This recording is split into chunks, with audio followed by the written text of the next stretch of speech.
to this episode of Shift. Thank you for joining me today. Today, I just wanted to talk to us about a simple four-letter word, LOVE. Everyone wants to be loved. Everyone may have experienced love in some way, shape, or form. And it's just a part of life. It's a part of who we are. Thank you for joining us on Shift today. I'm your host, Palmonia Gordon. And today, as you become a part of this Shift Nation, what we focus on is, as the acronym SHIFT says, simply helping individuals to find their true talent. What are your gifts? What are you good at? Do you have a situation that you're working through? And how can we as a community help you to accomplish that goal? That's the whole concept behind SHIFT. Something that will keep you going, something that will cheer you on, something that will let you know that you are not alone. I'm going to be honest because we keep it true and we keep it real. I'm going to share with you a little bit from my book, Order It. And even as I picked up the book, my eyes started tearing up because I'm like, I don't know. I don't know if I can really go there, but I'm going to give it a shot. It's emotional. And you're seeing me like the chapter I'm going to read to you a little bit from. It's called Naked and Not Ashamed. That's chapter 11. I got some Kleenex right here. This chapter basically explained how I started experiencing love where I could love myself, and how I started seeing myself differently, how I started looking at things differently, how I became radical in even making the decision or accepting that because I love you and I say I love you, it doesn't necessarily mean that you have to love me back. You don't have to say I love you because I said I love you. But me loving you, me making that choice is a part of my healing and a part of my growth and a part of me just becoming who Palmonia is supposed to be. Like my daughter, she got up the other morning and she's upstairs doing her business, and then she came back down to the kitchen and she goes, "Oh, I didn't get my good morning hug." Right? Because she's big on hugs. She wants her hugs. She loves hug. And from what I met with Charles Matthew when I did an interview with him on CMJ Live, and he goes, yeah, that's the personality type, because I think his birthday is in November as well. They just like that. I'm growing into that. And as we shift, because shift is about moving you a little bit. As we shift and as we grow, I believe and I know in my heart that we'll become better. So with that, my book entitled Order It, you can get it on my website, palmoniagordon.com, or on Amazon. Just Google, search my name. Oh, sorry. I need something to enhance the process. Being naked and not ashamed means to accept yourself and the process that has brought you to where you are, wholly and completely. Writing this chapter was the hardest for me. Like the chapter says, I have to be naked and not ashamed. And it has everything to do with being in love with myself and finally being able to love men and see them in a better light. You need to get the book to understand, but I grew up not loving myself and not loving men. Now I do. I've always had relationship with men, but it's always been a love-hate. But now I am moving into a better space where I truly appreciate men as the divine being that they are, and I can now see them as God intended me to. But because my experience had been warped and my vision had been blurred, I couldn't see that. Okay, just to explain that, because I realized I didn't set that up properly. There is a man that has helped me to see men in the way that God intended, and in the same breath has allowed me to have the most wonderful experience of being in love. Whitney Houston's song, I Believe in You and Me, describes how I feel about him to a T. I made a promise to God that I will love him until the day I die. He has meant to be my anchor, that person that can pull me back so I won't drift into areas that produces odors that are not beneficial to me or others. I thank God for him every day and for giving me this experience of love. I truly needed and deserve this. I now know love is a medicine.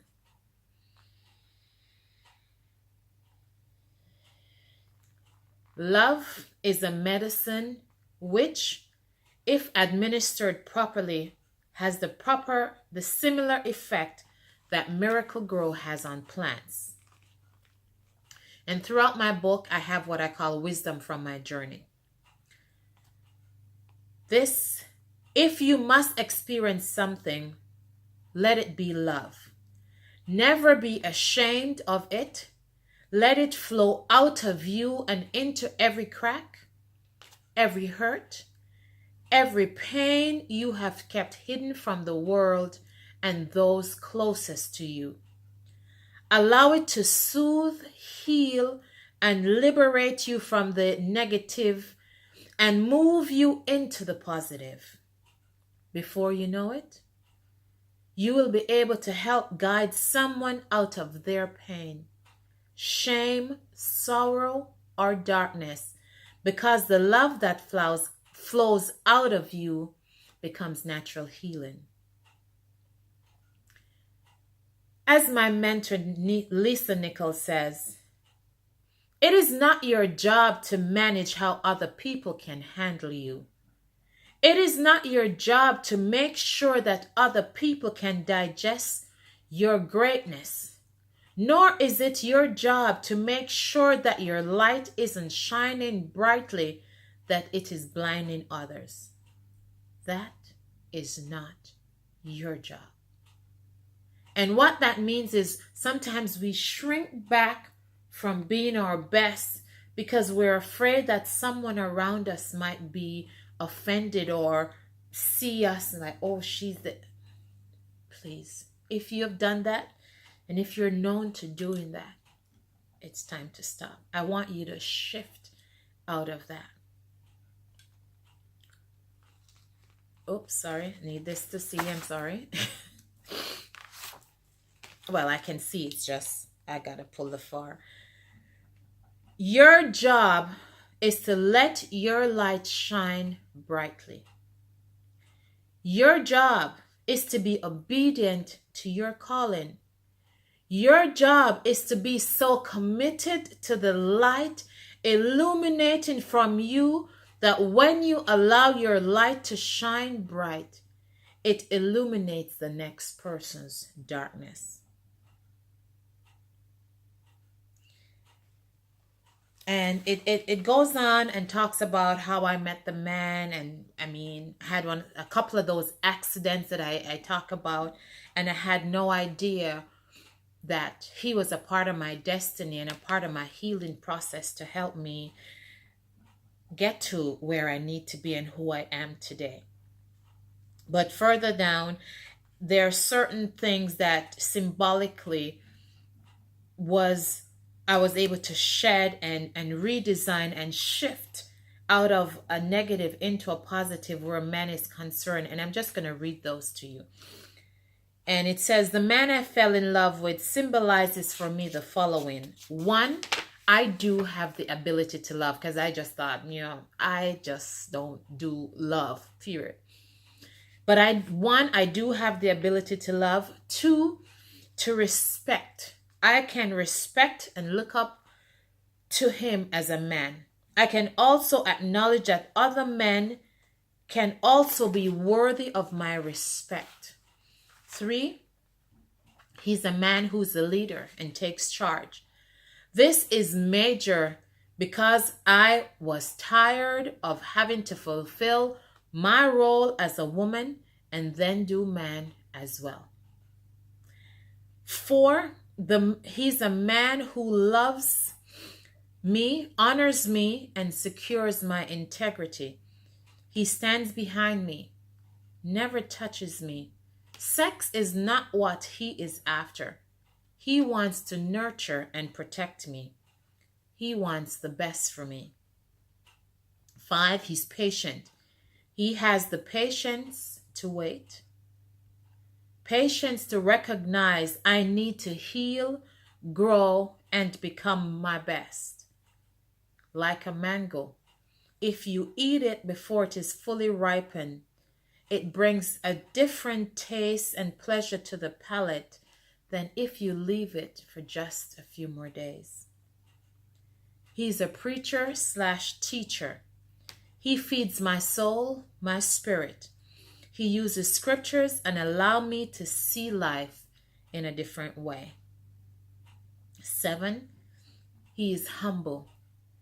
I remember asking a question once and his response of, "That's fine," touched something deep within me. I did not have to argue or prove my point, which is what I literally had to do my entire life. I was not asked why, which was the response I would normally get. Here was someone who just accepted humbly what was happening. 8, he represented freedom. Frees me to be my best self. Not having someone put you in a mold and expect you to behave, speak, or respond a certain way is very freeing. There is no need to have to switch mask ever. You can just be you. 9, he's a man I trust. A man I can trust. A man I choose to trust. This is in no way meant to convey anything more than the fact that choosing to trust someone, especially a man, was life-altering for me. It was real growth. It was a sign that I was letting go of the past and embracing all my future had in store. And 10, offers hope. If I can love Tom without any emotional or physical connection, can you imagine how I will feel for the man that I will spend the rest of my life with? The mountains, the heavens, the skies, life will all take on hues of colors I have never seen before. But that beauty will be coming from within me. Life is now exciting and inviting. I know my love is out there. And when we meet, the love I am experiencing now will seem like a fizzle, a firecracker that failed to explode compared to the explosion my love and I will create together. And there's a little bit more before the chapter ends. So that's my one from my book, Naked and Ashamed. And I know it can be scary for many of us being open and being vulnerable.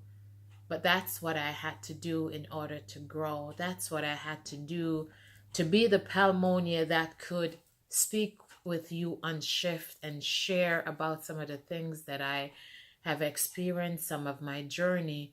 And by sharing that, I'm inviting you to join me and to keep shifting. Like the second hand on the clock, you take 60 tiny moves and becomes 1 minute. And then that minute becomes an hour. So I'm going to encourage you to keep shifting, keep believing, keep dreaming. You're never too old and it's never too late. Keep hope alive and keep shifting. Subscribe, like, comment, leave your comment on the page. Go to my website. But most of all, come back tomorrow. I'm your girl, Palmonia, and I love you. Thank you for joining me on this episode of S.H.I.F.T. See, I got all emotional just for you.